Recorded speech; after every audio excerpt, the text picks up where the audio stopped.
টানা 2 পেনাল্টি পাওয়া Brazil match জয় করতে পারেনি। তারা আর্জেন্টিনার মতো কামব্যাক করতে পারেনি। নাচতে না জানলে যে উঠান বেকা। তাই তো তারা এখন বলছে মেসি ফিফা বয়। কিন্তু আমরা কি জানি যে মিশরের অবস্থান আমরা নিচ্ছি, যে মিশরের পক্ষ আমরা নিচ্ছি, সেই মিশরের কোচ কিন্তু ইরানকে বাদ করেছিল।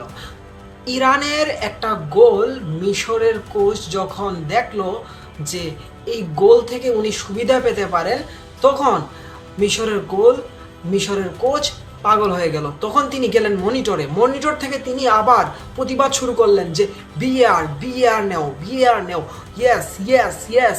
তখন কিন্তু আমরা ইরানকে বাদ করে দিয়েছিলাম। এই মিশরের কাছে ইরান পরাজিত হয়। যখন মিশরের কাছে ইরান পরাজিত হয় তখন আমাদের চক্ষু দুইটা খুলে নেয়, কিন্তু যখন আমরা আর্জেন্টিনার হয়ে মিশরকে হারিয়ে দিলাম তখন আমাদের ইসলামী চেতনা জিতে গেছে এবং ইসলামী চেতনা বেরিয়ে এসেছে। এখন আমরা দেখছি যখন ইরানের উপর মিসাইল ছোড়া হয় তখন কিন্তু বিভিন্ন মুসলিম দেশের প্রধানরা চুপ হয়েছিল, মুখে কি দিয়েছিল তা আর নাই বললাম। কিন্তু একটা ফুটবলের মতো একটা ফান গেমে যখন আমরা মিশরকে আর্জেন্টিনার হয়ে হারিয়ে দেই তখন আমরা হয়ে যাই ইসলাম বিরোধী, ইসলাম বিদ্বেষী, ইসলাম হেরে গেছে। ভাই, একটা ফুটবলের মধ্যে ইসলাম হারবে কেন?